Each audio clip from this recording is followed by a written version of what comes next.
മട്ടന്നൂരിൻ്റെ സാംസ്കാരികോത്സവം മാനവത്തിൻ്റെ മൂന്നാം എഡിഷന് സംഘാടക സമിതിയായി. നഗരസഭാ ചെയർമാൻ എൻ ഷാജിത്ത് ഉദ്ഘാടനം ചെയ്തു. ഈ മാസം 24 മുതൽ ഫെബ്രുവരി 2 വരെ മട്ടന്നൂർ മാനവം ഗ്രൗണ്ടിലാണ് മാനവം 3.0 നടക്കുക.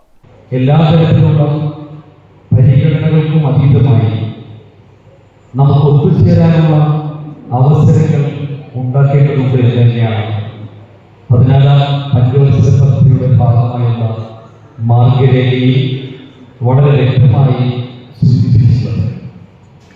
നമ്മുടെ കാഴ്ചപ്പാടിലും മനോഭാവത്തിലുമൊക്കെ വികസനത്തെക്കുറിച്ചുള്ള ചർച്ചകളിൽ മാറ്റമുണ്ടാവുമെന്നാണ് ആസൂത്രണ വിദഗ്ധർ നമ്മോട് പറഞ്ഞത്.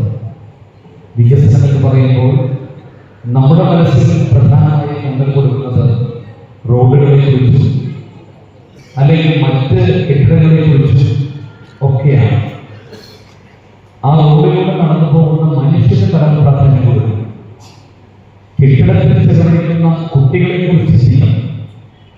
റോഡും കെട്ടിടങ്ങളും പാലങ്ങളും തുടങ്ങിയ വികസനങ്ങൾക്കൊപ്പം ജനങ്ങളുടെ മാനസികോല്ലാസവും തദ്ദേശ സർക്കാരുകളുടെ ഉത്തരവാദിത്തമാണെന്ന തിരിച്ചറിവാണ് 2 വർഷം മുമ്പ് മട്ടന്നൂർ നഗരസഭയെ മാനവം എന്ന പേരിൽ സാംസ്കാരികോത്സവം സംഘടിപ്പിക്കുന്നതിലേക്ക് എത്തിച്ചത്. അങ്കണവാടി കുരുന്നുകളും ഭിന്നശേഷി കുട്ടികളും മുതൽ നഗരസഭാ പരിധിയിലെ വയോജനങ്ങളും കുടുംബശ്രീ പ്രവർത്തകർക്കും ഉൾപ്പെടെ ഓരോ ദിവസവും വ്യത്യസ്തമായ പരിപാടികൾ ഉണ്ടാകും. അതിനു പുറമെ സാഹിത്യോത്സവം, മെഗാ സ്റ്റേജ് ഷോകൾ വരെയായി അക്ഷരാർത്ഥത്തിൽ മട്ടന്നൂരിന്റെ ഉത്സവമാണ് മാനവം. ഈ മാസം 24 മുതൽ ഫെബ്രുവരി 2 വരെയാണ് മാനവം 3.0 സംഘടിപ്പിക്കുന്നത്. സംഘാടക സമിതി യോഗത്തിൽ വൈസ് പ്രസിഡന്റ് ഒ പ്രീത അധ്യക്ഷയായി. സ്റ്റാൻഡിംഗ് കമ്മിറ്റി ചെയർമാൻമാരായ പി ശ്രീനാഥ് പദ്ധതി വിശദീകരണം നടത്തി.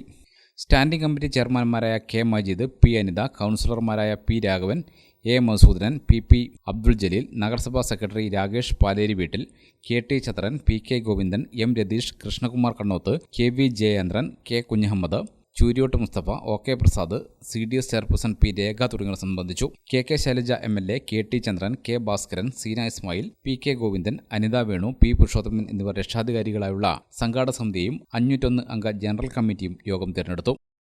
ഗ്രാമിക ന്യൂസ്, മട്ടന്നൂർ.